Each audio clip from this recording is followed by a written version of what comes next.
Indonesia ভ্রমণের সময় শখের বশে রামবুটানের চারা দেশে নিয়ে এসেছিলেন বিয়ানীবাজার উপজেলার জলঢুপ পাথুরি গ্রামের ফয়জুর রহমান। সেই একটি চারা থেকে বর্তমানে তিনি সিলেট বিভাগের মধ্যে সর্ববৃহৎ বাণিজ্যিক রামবুটান ফল বাগানের মালিক। এখন তার বাগানে রয়েছে পরিপক্ক শতাধিক চারা, যার মধ্যে এ মৌসুমে ৭০টির বেশি চারায় ফলন এসেছে। কমলা আনারসের জন্য দেশব্যাপী প্রসিদ্ধ জলঢুপ এলাকায় ২০১০ সালে প্রথম রামবুটানের চারা রোপণ করেন ফয়জুর রহমান। ৪ বছর পর তার চারায় প্রথম ফলন আসে। সে থেকে আর পেছনে ফিরে তাকাতে হয়নি ফয়জুর রহমানকে। উচ্চমূল্য সম্পন্ন রামবুটান বিক্রি করে প্রতি সিজনে ভালো টাকা আয় হয় তার। পাশাপাশি বিক্রি করেন রামবুটানের চারাও। আমি ২০১০ সালে চারা লাগাইছিলাম। ৬ পাতার একটাই চারা আছে, ওই ইন্দোনেশিয়া আনছিলাম। ওই চারা থেকে আজকে আমার বাগান ১০০টা গাছ আছে আমার বাগানে, প্রায় ৭২টা চারায় এবার ফল আসছে। ২০১৬ সালে বিভিন্ন পত্রিকায় রিপোর্ট করছে, জাতীয় পত্রিকা সলইয়া পত্রিকা রিপোর্ট করছে। প্রত্যেক বছরও আমার ফল মোটামুটি, গত বছর একটু কম হয়েছে, এবার আনুমানিক ৩ থেকে 450 কেজির মতো ফল আসছে। আনুমানিক ফল বিক্রি হয় বলা ১,০০০ থেকে ১,২০০ টাকা আমার ফল বিক্রি হয়। ১,২০০ টাকা নিচে আমি ১,০০০ টাকার মতো বেচতে পারি, এর নিচে আর দিতে পারি না। আর চারাও বিক্রি হয়, বছর অনেক চারা বিক্রি হয়। চারার দাম হইল ১,২০০ থেকে ৫০০ টাকা পর্যন্ত। মোটামুটি ভালো একটা লাভজনক আছে। তবে আমদানি রপ্তানি যারা ব্যবসায়ীরা করে আমাদের সিলেটের বা বিভিন্ন ডিস্ট্রিক্টের কাঁচামাল বিদেশ পাঠায়, তার যদি একটু লক্ষ্য করেন বা আমাদের যোগাযোগ করেন, এই রামবুটান ফলটা দিতে পারবো। আর রামবুটান ফলের চাহিদা ইউরোপ এবং গালফে, মানে মিডিল ইস্টে যথেষ্ট চাহিদা আছে। আমার মনে হয় যদি একটু লক্ষ্য করেন, ফলগুলো আনতে পারবা, ব্যবসা করতে পারবা। সেরাও কেউ নিবার চাইলে ব্যবসা করতে পারবা, কমার্শিয়াল বাগান করতে হবে যদি, তারপরেও তাই সেরা চিপ রেটে দিয়ে দিব, সেরা নিয়ে বাগান করতে পারবা। লাভজনক জিনিস। এখন ময়মনসিংহ, চট্টগ্রাম, কিশোরগঞ্জ বিভিন্ন আমার দেখা দেখি আমার মনে হয় বাংলাদেশে এখন আর এটা সামনে ভবিষ্যতে আর এটা আমদানি করা লাগবে না, রপ্তানি করতে পারবো আমরা। দেশের টাকা দেশে থাকলো, এটা আমাদের বেশ ভালো হইব আমি মনে করি এটা। আর আমার ফোন নম্বর হল 01755414876। জলঢুপের মাটি রামবুটানের চাষের জন্য বেশ উপযোগী জানিয়ে ফয়জুর রহমান বলেন, রামবুটান চারা রোপণের পর পরিচর্যা ও খরচ দুটোই কম, তবে খরা মৌসুমে নিয়মিত সেচ দিতে হয়।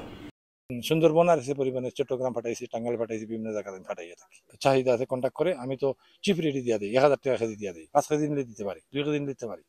ফাল্গুন মাসের লাস্টে গিয়ে মুকুল আসে, আর শ্রাবণ মাসের প্রথম দিকে, আষাঢ় মাসের মাঝামাঝি ফল পাকা শুরু হয়, পুরা শ্রাবণ মাস থাকে। জৈব সার এটাই বড়, আর অল্প কীটনাশক যদি পোকা মাকড়ে ধরে। আর জৈব সার টিএসপি, ডিএপি বা পটাশ, যেটা এগুলো একটু একটু লাগে। আর বেশিরভাগ জৈব সার পানি দেওয়ান লাগে খরার দিনে। মঙ্গলবার রামবুটানের বাগান পরিদর্শন শেষে উপজেলা নির্বাহী কর্মকর্তা গোলাম মোস্তফা মুন্না বলেন, আমদানিকৃত রামবুটান থেকে জলঢুপ এলাকার উৎপাদনকৃত রামবুটান বেশ সুস্বাদু। আগামীতে রামবুটান বাগান সম্প্রসারণে সব ধরনের সহযোগিতার আশ্বাস দেন তিনি। খুবই চমৎকার একটা উদ্যোগ, এবং আমরা আশা করছি যেহেতু এটা যেগুলো আমাদের রেগুলার ফ্রুটস, তার চেয়ে দাম বেশি, এবং ম্যাক্সিমাম ক্ষেত্রে বাংলাদেশে যেগুলো আমরা খাই বিদেশ থেকে আনি, আমরা যে স্থানীয়ভাবে এটা উৎপাদন করতে পারি, এটা একদিক দিয়ে মানুষ যেরকম উপকৃত হবে, এবং যারা কৃষক, যেহেতু এটা রেগুলার ফলের চেয়ে দাম বেশি, তারাও উপকৃত হবে। ফলে আমরা দেখে গেলাম আজকে ওনাকে যত ধরনের আমাদের পক্ষ থেকে সহায়তা করার জায়গা থাকে, এটা মার্কেটিং সহ বা এটা আরও প্রচার প্রসারের ক্ষেত্রে, সেটা আমরা করব। এবং আশা করছি যারা এখানে তরুণ উদ্যোক্তারা আছেন, যারা কৃষিকাজে এগিয়ে আসতে চান, আমরা জানি হচ্ছে নানা জায়গায় বাণিজ্যিকভাবে আনারস চাষ হচ্ছে, মালটা চাষ হচ্ছে, কমলা চাষ হচ্ছে, একই সাথে রামবুটান যেহেতু একটা দামি ফল এবং এটা বাজারে চাহিদাও রয়েছে, তরুণ উদ্যোক্তারা এক্ষেত্রে এগিয়ে আসবেন এবং রামবুটান চাষে উৎসাহিত হবেন। উপজেলা প্রশাসন এবং উপজেলা কৃষি অফিস আমরা যত ধরনের সহায়তা দেওয়া দরকার আমরা এটা দিব ইনশাল্লাহ। আমি এর আগেও খেয়েছি অন্য জায়গা থেকে কিনে, সুপার স্টোরগুলোতে এটা পাওয়া যায়। মানের দিক থেকে যেগুলো ইম্পোর্টেড আমরা খাই রামবুটান, এটার সাথে এটার কোনো তফাৎ নেই, বরঞ্চ আমাদের প্রোডাক্টটা আরো তুলনামূলকভাবে ভালো। রামবুটান বাণিজ্যিকভাবে চাষে সফল ফয়জুর রহমান। ঔষধি গুণসহ স্বাদ ও চাহিদা বেশ ভালো থাকায় লাভবান হওয়া সম্ভব বলে জানান উপজেলা কৃষি কর্মকর্তা লোকমান হেকিম। সিলেট বিভাগের যে বাণিজ্যিকভাবে যদি কেউ রামবুটান চাষ করা থাকে সেটা আমাদের সফল কৃষক ফয়জুর রহমান। উনি 2014 সালে মূলত এই চারাটা ইন্দোনেশিয়া থেকে নিয়ে এসেছিলেন এবং সেই মাতৃ গাছ থেকে ধীরে ধীরে এখন তার বাগানে প্রায় 100টার মতো চারা। এবং আমরা জানি যে এই রামবুটান কিন্তু মূলত সর্বপ্রথম যদি আমরা বলে থাকি মালয়েশিয়া কিংবা ইন্দোনেশিয়া এই দেশগুলোতে মূলত হয়ে থাকে, সেখান থেকে কিন্তু ধীরে ধীরে সারা বিশ্বে ছড়িয়ে পড়তেছে এবং এখন চীন, আপনার ফিলিপাইন এই দেশগুলোতে কিন্তু এখন রামবুটান চাষ করতেছে। বিদেশি ফলের মধ্যে আমাদের বাংলাদেশে যদি আমরা বলে থাকি ড্রাগন, স্ট্রবেরি, রামবুটান, মালটা, এই ফলগুলো কিন্তু এখন প্রচুর পরিমাণে আমাদের দেশে মালটা হচ্ছে, বাড়ি মালটা 1, বাড়ি মালটা 2। ঠিক একইভাবেই আমাদের দেশে কিন্তু ড্রাগনও চাষ হয়ে যাচ্ছে এবং সেই দিক থেকে কিন্তু কৃষক যারা আছে তারা বলতেছে যে রামবুটানেরও একটা মোটামুটি ভালো একটা সম্ভাবনা আছে। তো সেই দিক থেকে আমরা সকলকে বলতেছি যে রামবুটান চাষ করা খুবই সুবিধাজনক। একদম 3 থেকে শুরু করে 20 বছর পর্যন্ত এই গাছগুলো ফল দিয়ে থাকে এবং এক একটা গাছেই প্রায় 300 থেকে 400 কেজির মতো ফল চলে আসে। এবং সেই দিক থেকে আমরা বলে থাকি যে যদি কোনো চাষি মানে গাছ থেকে থাকে একটা গাছ, সেখান থেকে কিন্তু সে কলম করে ধীরে ধীরে গাছ বৃদ্ধি করতে পারবে। এবং টিলা জাতীয় যে জায়গাগুলো আছে আমরা বলি এই জায়গাগুলোতে কিন্তু এই রামবুটান চাষ করার জন্য সবচেয়ে উপযোগী, যেহেতু এটা 22 থেকে 35 ডিগ্রি সেলসিয়াসের মধ্যে এই রামবুটান সবচেয়ে ভালো হয়ে থাকে। তা আমি মনে করবো যে বিয়ানীবাজারের তাপমাত্রা এবং আবহাওয়া কিন্তু ঠিক সেরকমই।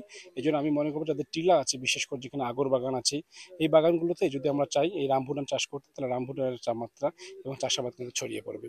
এবং এটার কিন্তু বাণিজ্যিকভাবে প্রচুর পরিমাণে দামও আছে, প্রায় 1 কেজির দাম 1000 থেকে 1200 টাকা। আমাদের বিভিন্ন যে স্বপ্ন এবং আগরা যেগুলোতে আছে সেগুলো কিন্তু প্রচুর পরিমাণে বিক্রি হচ্ছে। এই জন্য আমরা চাবো যে বিয়ানীবাজারে যারা আছেন এই লাউতে ইউনিয়নে এসে এই আমাদের ফয়জুর রহমানের কাছ থেকে এই রামবুটান আপনারা কিনে নিতে পারেন এবং উনি সেদিক থেকে চারাও বিক্রি করতেছেন।